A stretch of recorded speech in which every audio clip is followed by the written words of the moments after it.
पाचोरा तालुक्यातील पिंपळगाव हरेश्वर जिल्हा परिषद गटात झालेल्या अतिवृष्टीमुळे रस्ते, पूल तसेच शेतीचे मोठे नुकसान झाले होते। या नुकसानीची दुरुस्ती व भरपाईसाठी पाचोरा भरगाव मतदारसंघाचे आमदार किशोरप्पा पाटील यांनी मदत व पुनर्वसन मंत्री तथा पालकमंत्री यांच्याकडे पाठपुरावा केला।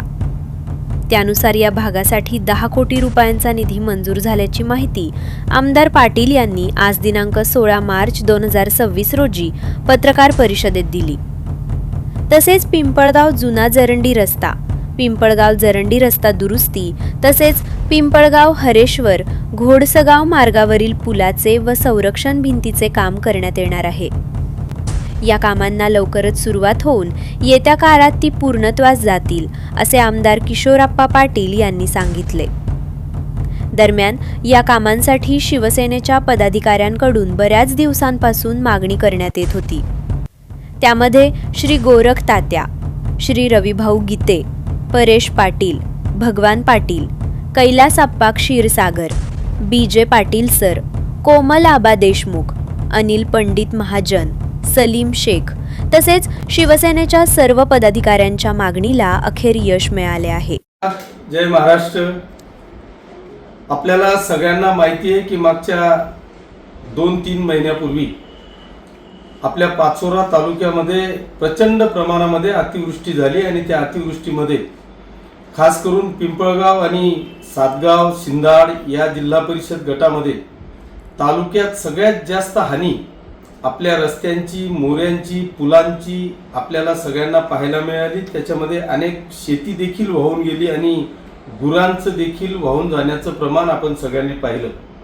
मी गेल्या 2-3 महिन्यापासून पाठपुरावा करून शेतकऱ्यांना, अतिवृष्टी झालेल्या शेतकऱ्यांना आपल्याला त्याचा मोबदला देण्याचा प्रयत्न केला। जे गुरं वाहून गेली त्याचा देखील मोबदला देण्याचा प्रयत्न केला आहे। आता मला खास करून या ठिकाणी सांगायचं आहे की आपल्या राज्याचे पुनर्वसन मंत्री, मदत व पुनर्वसन मंत्री आदरणीय गिरीश भाऊ महाजन आणि आपल्या जिल्ह्याचे पालकमंत्री तथा पाणी पुरवठा मंत्री आदरणीय गुलाबरावजी पाटील साहेब यांच्याकडे पाठपुरावा करून ज्या पाचोरा आणि भडगाव तालुक्यामध्ये अतिवृष्टीच्या माध्यमातून जी रस्त्यांची हानी झाली त्याच्याकरता आता पहिल्या टप्प्यामध्ये माननीय पालकमंत्री महोदय यांच्या माध्यमातून आपण 10 करोड रुपयाचा निधी मंजूर केला आहे।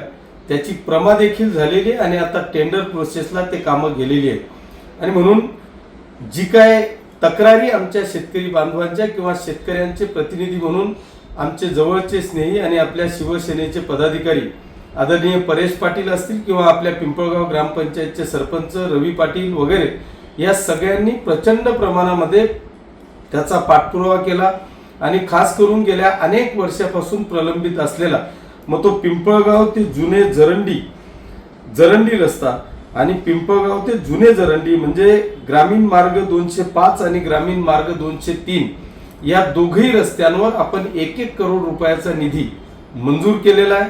त्याची आता प्रमा झालेली आहे। लवकरच त्याचं टेंडर होऊन त्याला तात्काळ निधीची मंजुरी करून आणि कामाला एप्रिल महिन्यात सुरुवात होईल अशा पद्धतीची स्टेज आता येऊन ठेपलेली आहे। त्याच्यामुळे माझी सर्व शेतकरी बांधवांना, पिंपळगाव परिसरातल्या सगळ्या शेतकरी बांधवांना या निमित्तानं विनंती असणार आहे। हा फक्त मी पिंपळगाव पुरता विषय सांगितला, परंतु 10 करोड रुपयाच्या निधीतून किमान 8 करोड रुपयाचा निधी हा फक्त आणि फक्त पिंपळगाव जिल्हा परिषद गटात जिथे जिथे रस्त्यांची हानी झालेली आहे त्या सगळ्या रस्त्यांवर या ठिकाणी येणार आहे।